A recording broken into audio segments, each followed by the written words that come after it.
morning, late morning, everybody. I'm Jane Rediker, president of the Chamber, and I am delighted to welcome you all to our panel discussion on how to link in to LinkedIn. I think, all have a lot to learn today. I think I said in the pre-discussion that even I need to take a look at this because I haven't looked at my personal profile in quite a while, and it's something that everyone needs to do because I think we can use it as a marketing tool and for both ourselves and for our businesses. So we're delighted to have with us today 3 panelists who are Chamber members, and I'm going to introduce them as they're going to be speaking. Mark DeVito from Beyond Definition, and Adam Lowe from Peak Performance Digital, and Brian Lobig from Lobig Inc. LLC. So thank you so much for lending your time to us today and your expertise on LinkedIn. We really appreciate that. And I think this is going to be a great discussion. Per Courtney's note in the chat, if you have questions throughout the presentation, please put them in the Q&A and we'll make sure that we get all your questions answered. But we're going to start with presentations by our 3 panelists. So I'm going to turn it over to Mark. Well, thanks everybody, and thanks Jane. I'm happy to be here. I am the president and partner of Beyond Definition. We're a Silver Spring based agency, brand agency, communication strategy, creative agency, and we serve clients in just wide diversity of industries. LinkedIn has become, in some ways, kind of a lifeblood, for our agency. There's obviously a lot of other channels out there that try to do what LinkedIn has done, and the magic that they've garnered within the industry, like Alignable and some of the others. But I find LinkedIn to be probably still the premier platform for networking, especially during the pandemic, connecting people like yourselves when you're on panels and connecting with one another. I was on a panel about 6 months ago, and there were, for American Marketing Association, and there were about 600 people in the session, and every one of them were reaching out to each other with all their LinkedIn profiles, and having that capacity to go back and then see all the people that you were working with and talking to in that space is super, super helpful. So, I don't want to cover ground that Brian and Adam are going to cover, but for my personal perspective, LinkedIn has always been a really powerful tool, but I feel like it's more powerful than it's ever been.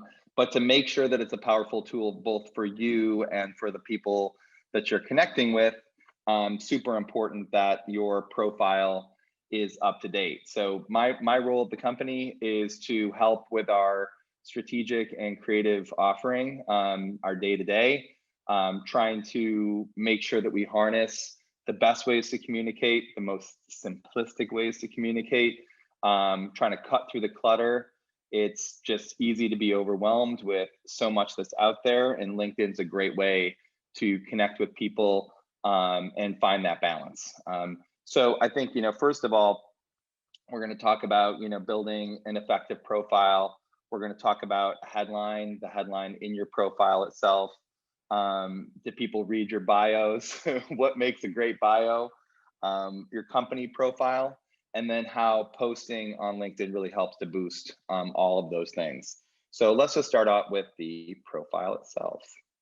I'm going to share my screen, and I'm going to show you this guy. You might recognize me. I have been a LinkedIn member for what seems like an eternity, and really spend a lot of time manicuring my bio. There's a function in LinkedIn where when you do update anything in your profile, you can send that information out to your entire network, or you can just keep that with those that you're connected to, or keep that private if you make some small changes. I prefer to keep small changes that I'm doing to my profile private, so that if you change a word here and there, or you want to add a company to the list of companies and experiences that you have, everybody doesn't need to know about all those things. If you've got something a bit bigger that's happening with your space or with your company, changing the name of your company, changing some of the services you offer, those kinds of things, then I would suggest, to send that out to the network. But honestly, I get, if you're active on LinkedIn, you can get notifications, every day that you have to kind of sift through, and then it just becomes even more clutter. So don't add more clutter to other people's notification boxes because you changed the word "the" to "as" in your bio. So, just first things first, the basics of an effective profile, so the picture, a big component to it, the banner that's behind your image, your headline. This is the headline here, President Partner Beyond Definition. And then, some of the things that are like core to you. The about is your bio. Your featured, which is like your main website. This is my dashboard. These are all the things that I've been doing. I actually reached out to LeVar Burton recently, who did this incredible post, and he reached back out to me, and I was like, woohoo, so that's kind of cool. But even my experience, I spend a lot of time manicuring, what I'm currently doing, while at the same time thinking about what I'm currently doing, especially for those of us who are a little bit older and have been in the industry for more than 10 or 15 years, thinking about all the things that you've done in the past and how much of that is really relevant now, right? So if I look back to, my early experiences of being a, producer and an editor at, Channel 2 News at NBC affiliate in Buffalo, New York, back in the mid-90s, like, I'm going to take down that bio, right? I'm not going to put a lot of stuff in there. I'm going to focus more on some of the things that I'm doing more recently, within recent years. If all of those things kind of ladder up to what you're doing now and helps you build your business, then that's great. And I would say that that's probably one of the first things to think about with your bio. What is it that you're trying to get out of LinkedIn, right? Do you want, like right now, my goal for LinkedIn is networking and to try to get people who are in various industries, especially those that we target, to want to interface with us, to find out more about my company now, not what I did at Channel 2 News, 30 years ago, but what are some of the things that we're doing now that are super effective? What are some of the new techniques? Because marketing is moving fast, and because of social and everything else, digital, and because we're completely virtual, people really want to know what's up to date and what's relevant. In my industry, obviously different industries demand, other kinds of expertise, but this is kind of core to me. So I spend a lot of time, not only with my company profile, but also, what I do there specifically, what we have to offer, and all the core components. So I'll go through a bio in a second, but first things first, your picture. So your profile picture matters. It probably matters more than you think. In the virtual world that we're in now, I would suggest that you think pretty deeply about what your picture is that's there. Is it a welcoming picture? Is it something that is, kind of core to your own personality? Are there other people in your pictures? I'm amazed when I see people's profile pictures and they are in like a group shot, or it's low resolution, or it was taken at a conference, like very haphazardly, or something else that was informal, like at their house, like something that they would put on their Facebook page. This isn't your Facebook page. This is your professional profile. I'm not saying it needs to be formal, but it needs to be like, what's the face that you would want people to see if you just got off the keynote stage at conference X and you're going and meeting people, at the networking happy hour? What's that image look like? That probably doesn't have you and your daughter, surfing over the weekend. That's something a little bit different. So thinking about that image and thinking about the resolution of the image, it doesn't have to be, this is actually an iPhone image that my partner took of me about a year and a half ago. And I've always loved it. I like the colors behind it. It looks like I'm in a good mood. All those things that kind of come across, and people have actually commented that it feels like a very welcoming thing. Second thing is to think about your headline. So I think a lot of people put into their headline the title of their current company. Nothing wrong with that. Nothing wrong in keeping it short and sweet. But I think that it's helpful to think about some other things that you can put in your headline. So I not only want people to know what my current role is, but I also want people to know where my expertise is. My expertise is not that I'm the president and partner at Beyond Definition. My expertise is brand. My expertise is content. My expertise is creative. these are the hallmarks of my career.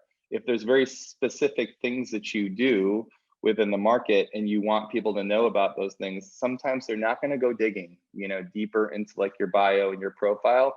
Get it right up front. There was an old phrase that one of my colleagues used years and years ago, and whenever we were doing advertising campaigns, and he's like, "You're completely burying the headline. Don't bury the headline. Keep it front and center." And nothing is truer than even on LinkedIn. Important to keep your location front and center. If there are other things that you want to put in there, like your college or some of your background, you could even put in information about things of interest that you want to do. I think all those things create a well-rounded persona on LinkedIn, but I think people sometimes go overboard. I think people kind of treat LinkedIn like they treat Facebook, and that's not really the point here. Like, LinkedIn should be, what's the information that you would share at a conference over a glass of wine with a new prospect or a colleague or somebody else, and make that decision. Do you want people to know like some super personal stuff about you, or do you want to kind of keep it high level? That's up to you. And that kind of gets into your bio. So when we think about our bio, and we think about like who we are. In fact, let me go to my bio in itself. See my profile. Your bio should really be about, I don't know why I'm having some little trouble with that. Your bio should be about, I'm actually going to show you my one of my colleagues who I think is actually attending this session. I think she's done a great job. She's actually one of my employees who is recently in another state. So she still keeps all of her information about what she does here at our company, but also her title. And now she's in the Tennessee, the Nashville metropolitan area. So when we think about a bio in these instances, what are some of the core things that you want people to know about you? Do you want people to think about like your core personality, or do you want to focus a little bit more on your business? So for me, I feel like it's a little bit of both. I spend a lot of time really manicuring my bio so that it has some of my historical timeline of all the things that I've done to get to where I am in my career now. But I also spend time trying to sell my company, right? Trying to talk about like what we do and how we do it. And I put that front and center. I think people often have the reverse funnel approach to their bio, and it ends up being where you have to kind of get down to that. You have to get down to the bottom of the bio to actually find out more about the person. So for me, I start with what I'm currently doing right now, a little bit of gravitas, like how long I've been in the industry. What are some of the bigger overview components of what makes like me personally special, but also connecting back and not making me the complete star of the show, making our brand the star of the show. Well, how did we get here? What are some of the things that have brought myself into the arena that I'm in today?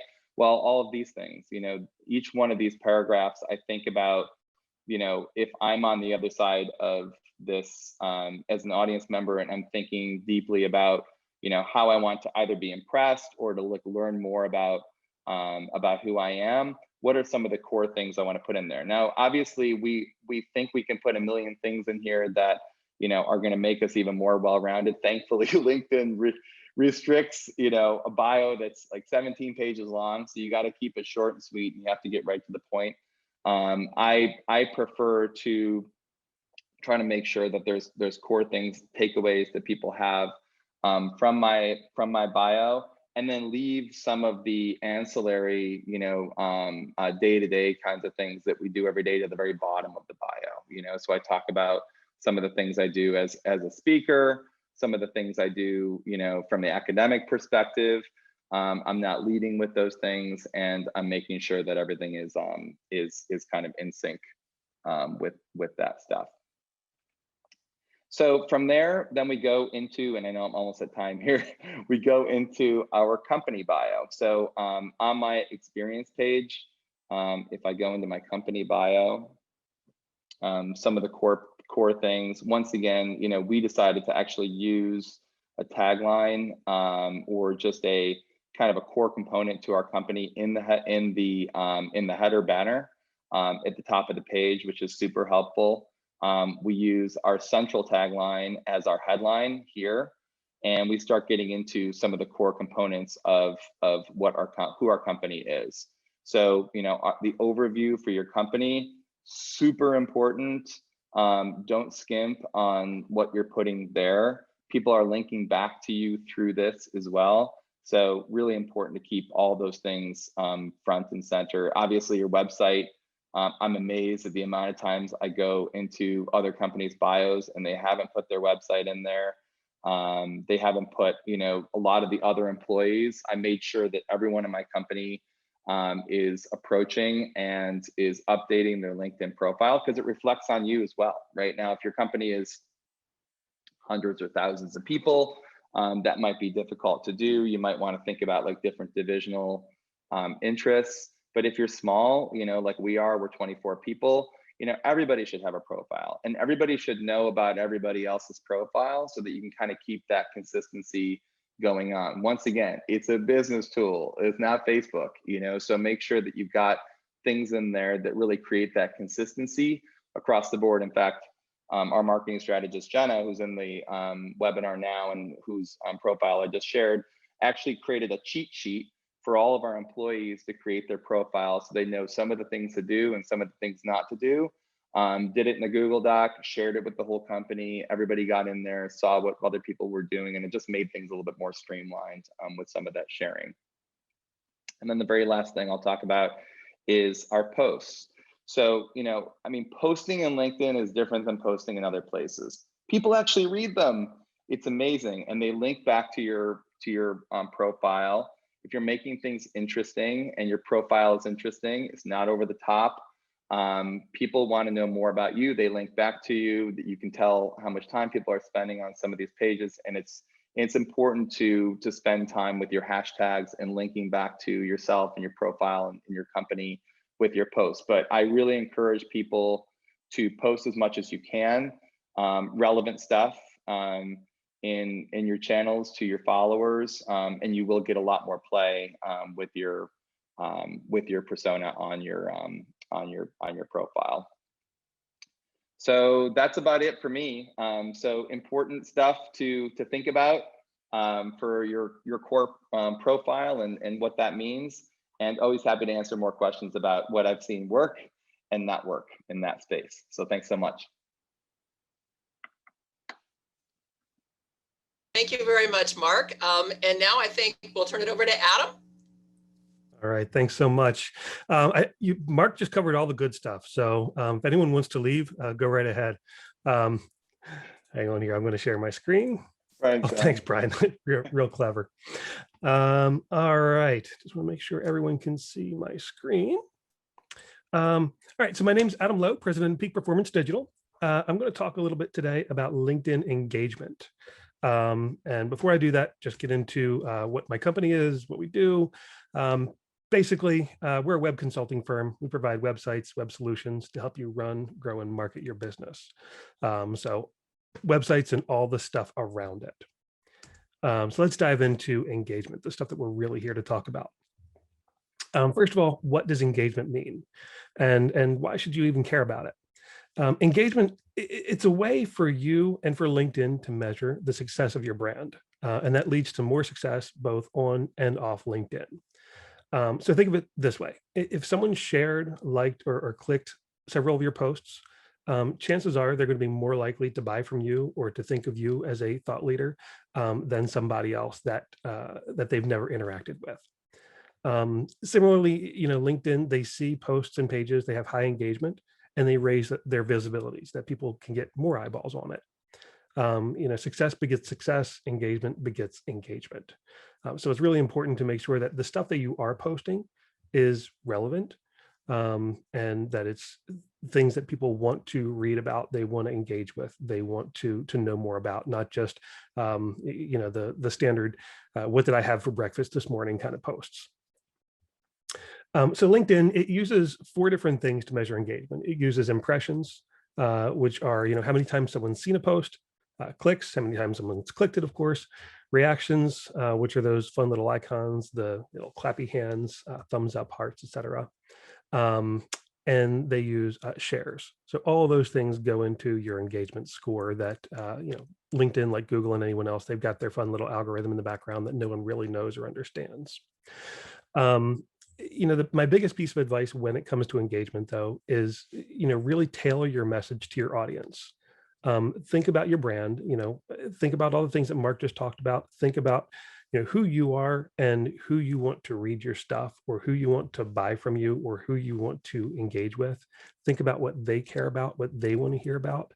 And, make sure that your posts and your messages are consistent with, what you have to offer and with what your audience cares about. So if you take nothing else away from what I talk about today, think about that. Think about your audience and give them stuff that they want. So again, Mark kind of touched on this a little bit, your personal page and your company page. Inside of LinkedIn, they call your personal page your member profile. So I'm going to try to use that terminology as much as I can, even though I'll probably slip. So your member profile, it's all about your personal brand. That's, who you are and who you want to present to the outside world. That member profile is for building your network. It's for sharing your professional experience. It's for creating and sharing content, establishing thought leadership. And Mark went through this, but it's got the sections like activity, experience, skills, and endorsements. Your company page is all about your business's brand, what your business does, what it has to offer, who it engages with. It has followers instead of connections. So from your LinkedIn company page, you can't go out and actively connect with somebody. They have to come and follow you. It's got sections like overview, about, jobs, and people. So all about your business. The other thing to really think about with the business page, the LinkedIn page, is that you can only run ads through the LinkedIn page. You can't do that through a member profile. The question is, if you're a business, or if you work as a high level in a business, which one do you invest in? Which one do you put the most time in? And it really comes down to who you are and who you're trying to reach. If you're the public face of your brand, then maybe you want to focus on the member profile. This goes for a lot of solopreneurs, goes for a lot of coaches, consultants, where they are their business. Really focused first on that member profile, because that's the thing that people are really going to be engaging with. And then also make sure that you've got a LinkedIn company page, but that's probably of secondary importance. If you're trying to build your company as a brand, focus on that LinkedIn page. Make sure that it's complete and that everything is aligned. Make sure that you're sharing content to your LinkedIn page, and then resharing that to your member profile. Let your customers know that you have a LinkedIn page. So send them an email, or use some other marketing channel to let them know about it, so that they can follow you and actually start engaging with that brand. And then, encourage your employees to complete their member profiles and add themselves to your LinkedIn page as employees, just like Mark said. The more people you have on there, again, the better off you're going to be in terms of engagement, in terms of people getting eyeballs on your LinkedIn stuff and on your business in general. So a few do's and don'ts here. Going to run through these. So I'll go through the do's first. So make sure that you write about what you can do for your customer. It's not about you, it's about what your customer wants. Make sure you've got a professional headshot, just like Mark said. Add your social media channels to your profile. Even though this is a professional thing, you still want to make sure that people can find you in those other places. Follow up with new connections. So when somebody connects with you, send them a note saying, thank you for connecting, start an actual conversation there. Whatever you do, though, just don't start off by pitching them on whatever you have right away, because that's the kiss of death. Be active in LinkedIn groups.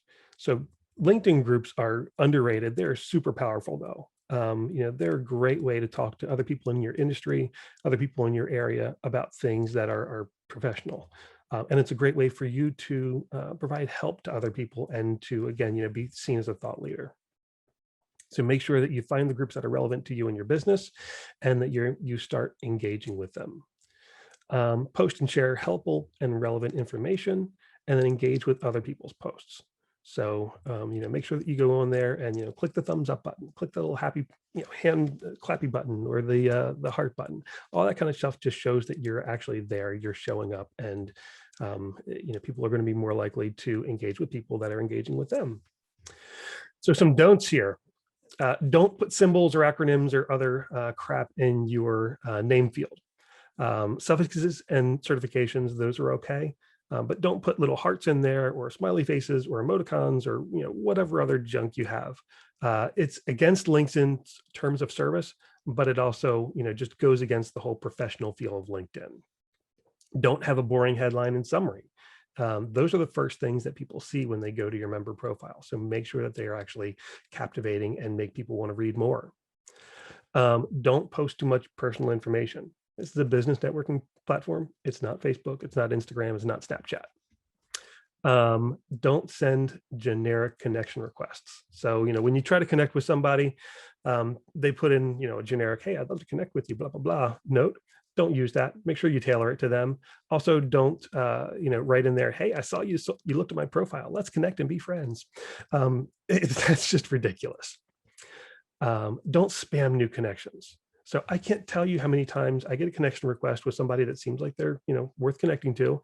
And 5 minutes later, I get something in either my in-mail or my chat, and they're, telling me about their company, or they're, pitching me on something, or trying to get me to sign up for their ebook. Don't do that.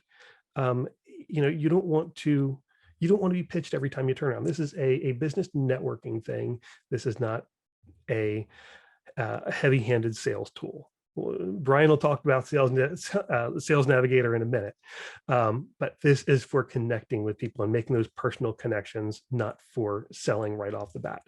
I have to say, I cannot stand when I connect with somebody and that automated message comes up that they see that we have a lot of people in common. I'm like, we couldn't have, because the message just came up. Exactly.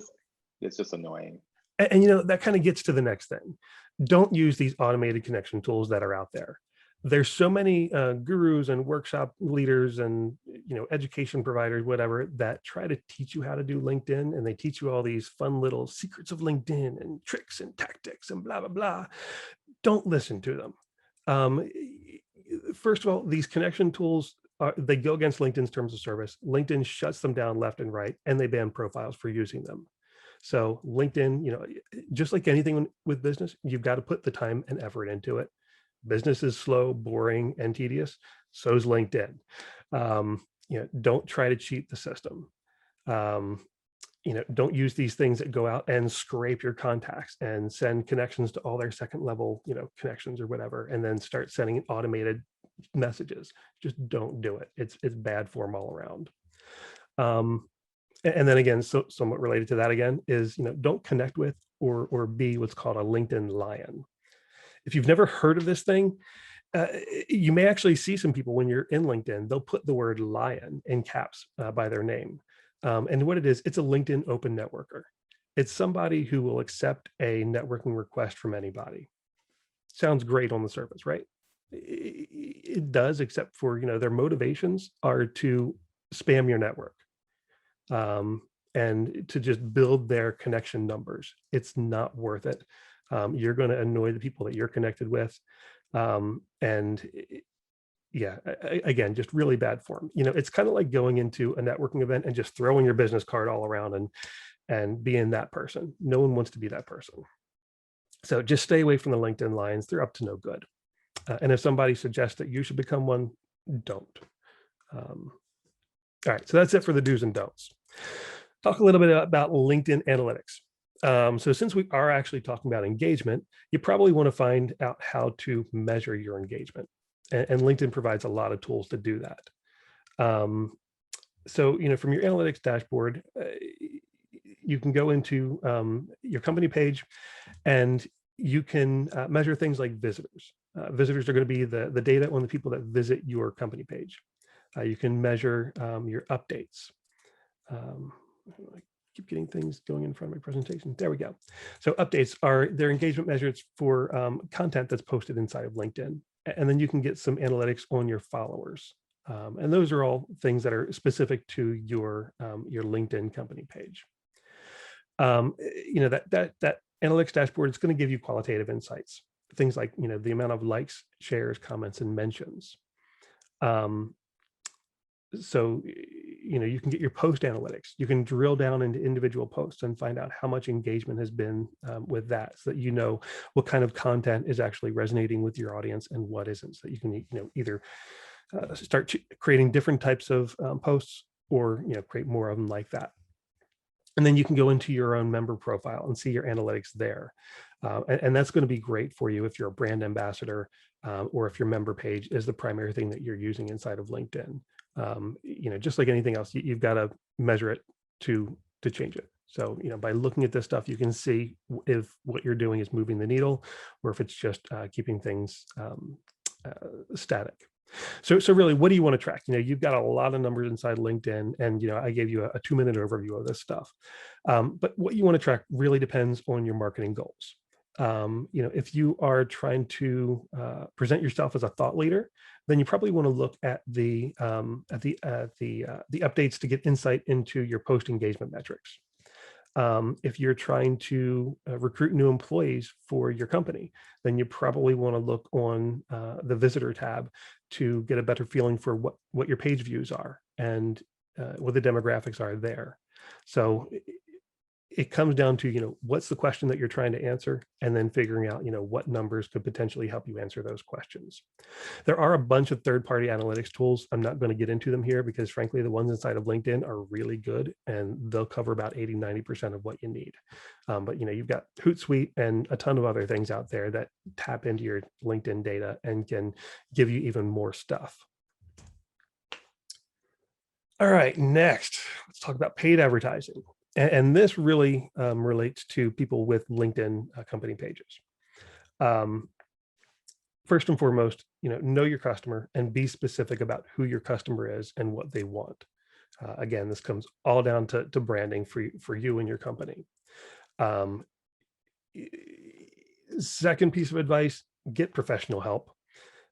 These companies like LinkedIn and Facebook and Google, they all make it super easy to advertise.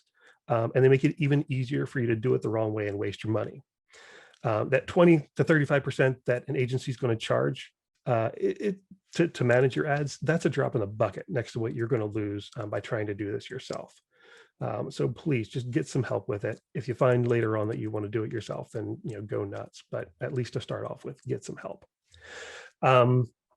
So every ad, and this goes for LinkedIn as well as anything else, any ad is really going to have 3 main objectives. You can increase your brand awareness, and that's going to increase the number of people that see your posts and other things.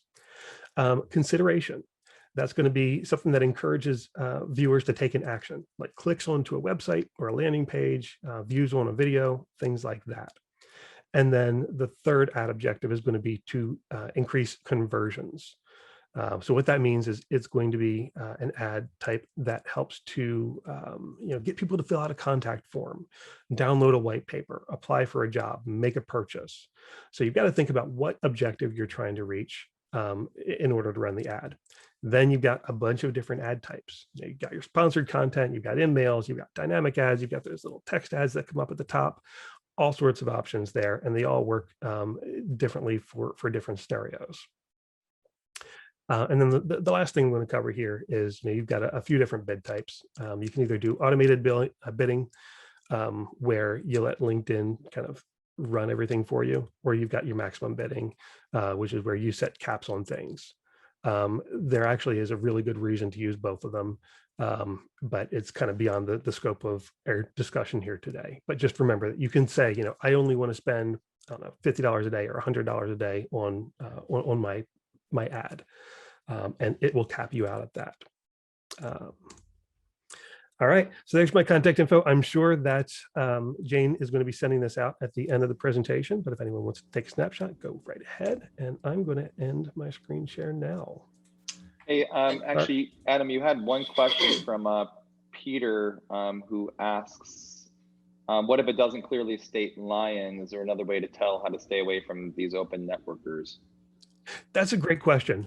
Not really, because there's going to be some people that they're open networkers but don't understand the whole Lion methodology or whatever. And those are people that just connect with anybody. Chances are, if they're just connecting with a bunch of people to connect with them, then they don't have any nefarious, whatever behind them. They're not the ones that are out there trying to spam your network. It's just they just want to connect with a bunch of people. So go ahead. If you find that it's not working out, you can always remove the connection. Thank you very much, Adam. That's a lot of information. We've got a lot of information today, and thank you for sharing the PowerPoint that you put together as well.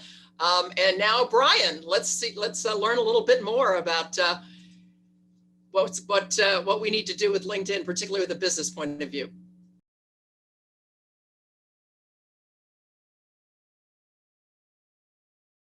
Oh, you're on mute, Brian. There we go. Thank you. Happens to us all.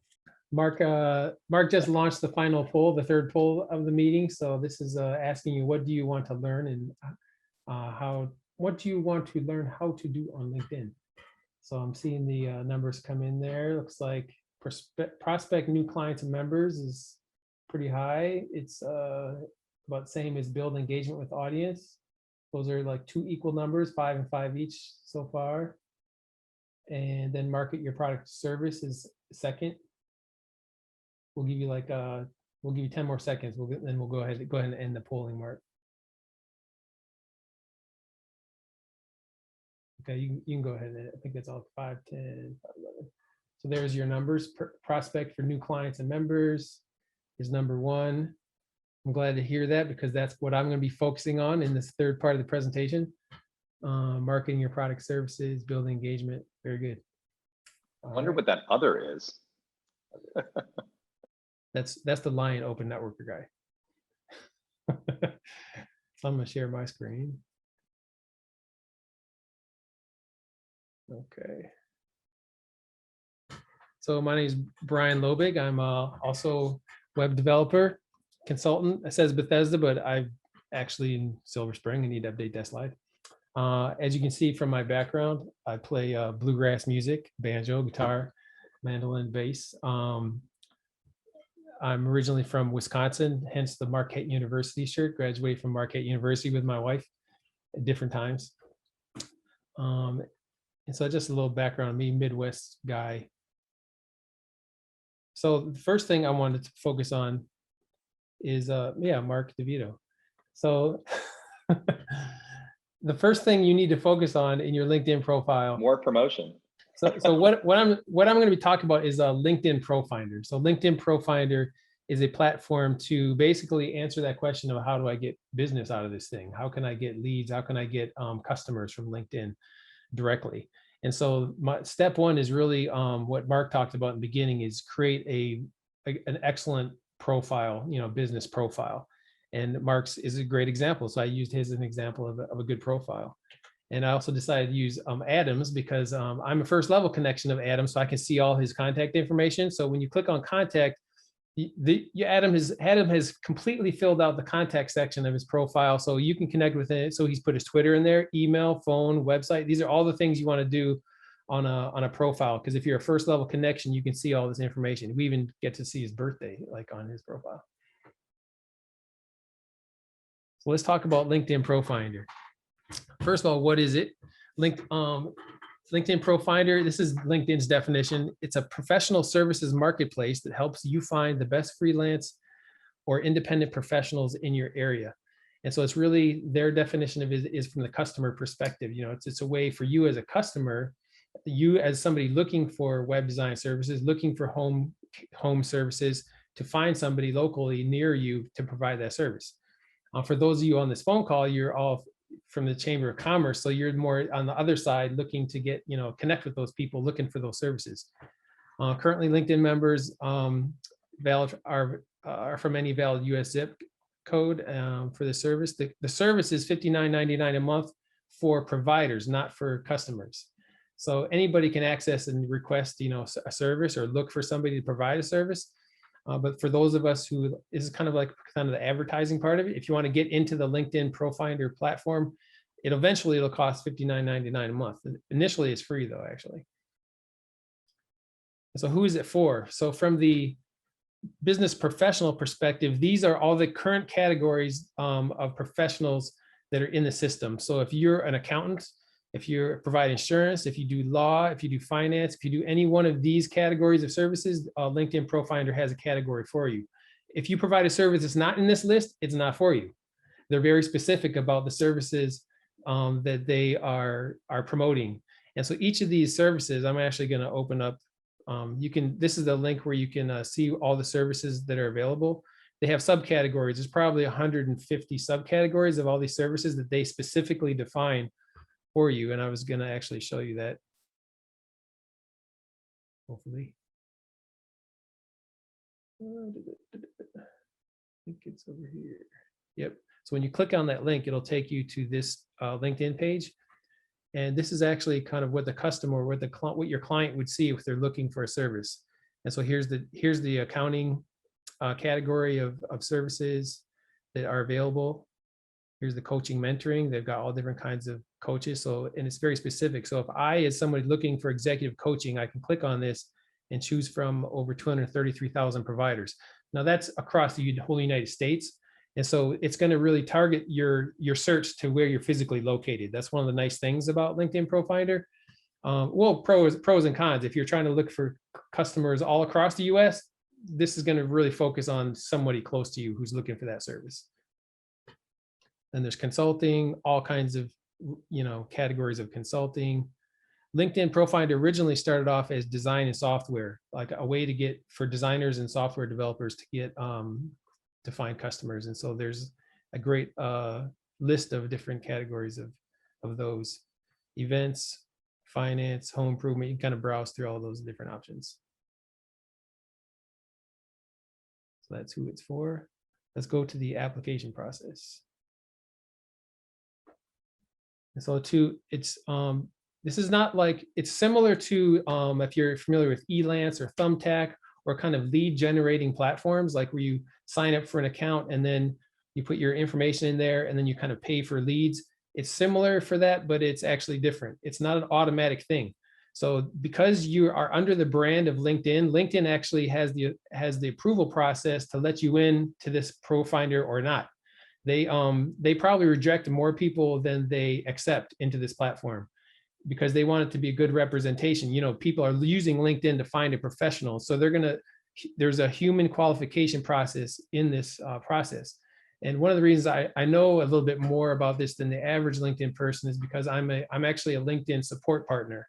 So I went through a training to provide technical support to people who ask for support on LinkedIn.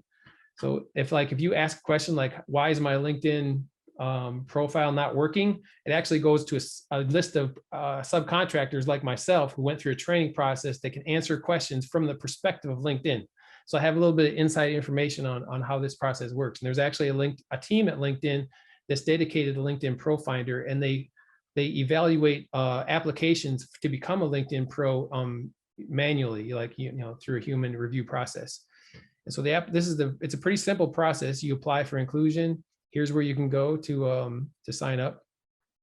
You select a primary service category. You select your areas of expertise, add a phone number, and wait 24 to 48 hours and get a decision. What I would recommend is not jumping right into that, though. If you're interested in doing this, I recommend doing a pre-application process. So this is like a little insider information to get approved the first time, because if you get disapproved initially, you're not going to be able to reapply for potentially months. So you're going to want to do so. So this is kind of some inside information on how to get approved the first time. Prove your profile, professional. That's why I used Mark and Adam's profiles as good examples. They would get approved immediately, guaranteed, if they jumped into this. Have a professional photo, a headline. Like, for example, if you have sunglasses on, they will not approve you. If you have a cat in your picture, they won't approve you. You have two people in your picture, like Mark talked about, they will not approve you. Your headline should match your ProFinder services, key thing. So if you provide a lot of different services, like let's say you provide, web design, social media, SEO, internet marketing, and the category you select on ProFinder is Facebook advertising. That's going to be a disconnect. So you're going to want, so the categories you want to focus on in the LinkedIn ProFinder need to match what your headline is actually. The summary also, they also look at the summary, that about information that Mark talked about. They're going to be looking through that to see that the categories you're choosing to be an expert or pro in are related to the information you're saying right in your about section. And they're actually going to pull that about section into a preview in the ProFinder. So when somebody requests a job of you, they're going to pull in a little snippet from that. It'll pull in the actual first paragraph of that about information into your ProFinder profile. It's actually a separate little profile that's based on your LinkedIn profile that they will promote, and that your the customers will be able to see. So the summary should match those. Recommendations are essential. So if you don't have any recommendations, get recommendations before you apply for this ProFinder process. You need my recommendation is at least 5. Get at least 5 recommendations, and get recommendations related to the services you're providing. It all kind of needs to match up. So if you got 5 recommendations from when you worked at Kentucky Fried Chicken, that's not going to be a good match if you're trying to do web development, if you're going to promote web development, unless you did web development for KFC. That was my first job. And then published articles. That's another thing to help make you kind of be seen as a thought leader. So, published articles. I actually uploaded during Mark's presentation. I was paying attention, but I uploaded my little presentation here into my profile. And so you can do that. You can upload your PowerPoint presentation on something related to the services you provide. Very easy. Once you do those things, you will, I can almost guarantee if you got those things in line, you'll probably be approved. So let me go through the bidding process, how the LinkedIn ProFinder works. So what happens is LinkedIn promotes these LinkedIn pros to people who are looking for services on this platform. And so it's actually a very well thought out process. It's better than most of these lead platforms that I've seen. And so first, so the bidding process, so you're going to want to, and so the way they work, the way it works is somebody requests, like, let's use web design as an example. Somebody requests a website. And so that request goes to 5 other LinkedIn pros in the local area that the person requested it. And so when you get that request, you're going to want to read it carefully, provide a dollar estimate. I recommend putting the ones that have successfully closed, I've included some kind of dollar number in there. And so it can be like your hourly fee. It can be like your lowest level rate. The best way is to kind of give people an idea. You're not going to, you're going to say, I'll need more information to give you a full quote, but if you include some kind of number information, that helps close the deal, because they'll know if they can kind of, if the business is going to work for them or not. Respond directly to the request, personalize it, use elements of the request in your response. Don't have an automated response, include what they're asking for in your response. Include contact information with a free consult. There's a little checkbox that says, I will offer a free 15-minute consult with this request. And then, so for those of us who are into like chambers and business networking, refer others if it's outside the scope of your fee structure. So I've done that. I've given a number of referrals to other people in my network when I didn't feel like it was a good match for me. So here's a little case study from myself. And so I worked with the Genetic Alliance. It's a group down in Washington, D.C. And this is my single biggest LinkedIn ProFinder client that I've gotten in the last 5 years. So the title of the request was relevant to my services. The description of the service from the client was very detailed, which is nice. My response was specific, highlighted credibility, provided contact information, and then you want a dialogue. The dialogue was timely and it required some follow-up. And then I helped the client close the project on LinkedIn, so LinkedIn can see that it was successfully completed. So this is actually what the conversation looks like in LinkedIn ProFinder. This is like screenshots from our little dialogue. And so they said that, so Tatiana, the managing director of Genetic Alliance, she said she was looking for WordPress design, and it says that she was from Washington, D.C. At the time where there was 3 proposals. It'll also tell you how many proposals she's gotten already. So it's up to 5. So if it was only 3 at this moment, she did get 5 eventually. She said the type of website was a Commons website. I had no clue what the heck a Commons website was. What is the goal? And so these are the questions that LinkedIn actually asks of a web design project. They customize these questions depending on the service you provide. So it's really nice. They give you, as a provider, a lot of information on, pre-information about what the person wants. What's the goal of the website? What do you need done? Do you need help managing after it's built? Here's another list of questions they answered. How many pages do you need? What's the scope? When do you need it completed by? How would you like to work with a designer? Is there anything else you need help with? They actually gave other details. They actually gave the domain name, which was helpful. Monitor maintenance site performance. And so I said, my team, so this is my response. My team has lots of experience managing WordPress sites. We were rated as top 3 web design firms in DC by Thumbtack for the last 3 years, etc. Information, content. There's that little free consult thing. My hourly fee is a lot more than that now. This is 5 years ago. Not a lot more, but it's more. And then here's our kind of back and forth conversation. I actually have uploaded this to my LinkedIn profile so you can kind of read it. But basically, my initial thought was they wanted an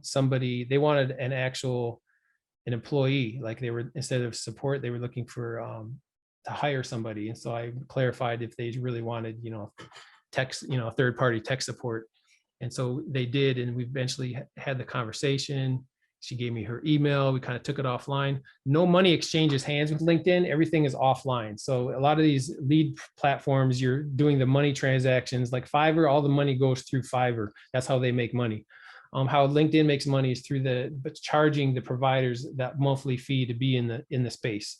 And so all the money transactions happens between you and that person, that client, and you can take it immediately offline once you get the information. So this client was, I had them for probably 3 years. We ended up redeveloping their entire website. I had a full-time project manager dedicated to them for like 2.5 years. So this is probably a 6-figure client over 3 years that I had through LinkedIn ProFinder. And I did a little research on how much business I've gotten through LinkedIn, because I'm also a member of BNI. We track everything, all our referrals and such. And so I've had about 10. I've replied to like 10 LinkedIn ProFinder requests. I'm very selective about the ones that I respond to.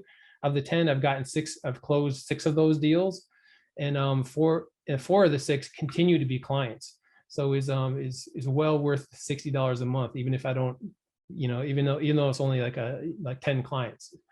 And so the question is, could this work for you? And there's my contact information. I added that when I saw Adam's contact information on the last slide.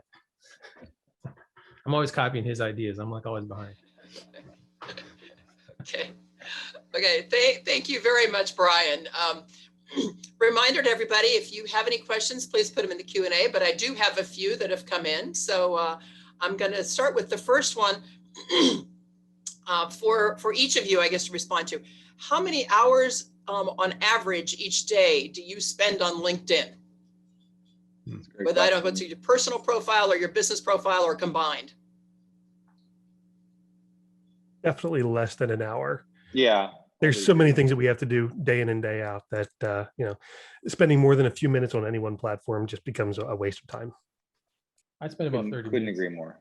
I spend probably 30 minutes a day. And most of my focus was Adam's last bullet point, which is where I'm on there kind of replying and commenting and hearting and liking people's, other people's stuff, trying to keep in touch with my clients and, and people I'm connected to. Okay. Let's see. Oh, any advice for a small time-strapped business that maybe doesn't have that extra hour or doesn't have that extra half an hour a day? Are there shortcuts you can take for a really small business that maybe only has a few people that would like to get started on this but doesn't have the time? And that kind of relates also to another one. Is there a usefulness on auto posting that would work within the strategy? So I would say, I like to automate things as much as possible because I'm lazy and I don't like doing stuff myself. Yeah, I think there are some ways that you can maximize the effectiveness of the time that you spend. Tools like Hootsuite or any of these other social media aggregators are fantastic. Because you've got to check in with your Instagram, your Facebook, your blah, blah, blah, blah, blah, and having an aggregator there, just put it all on one screen, go through and, do your engagement for the day is fantastic. Same thing to the other question of, posting to multiple sources. Absolutely. Use those tools to post to, multiple channels. Just make sure that what you're posting is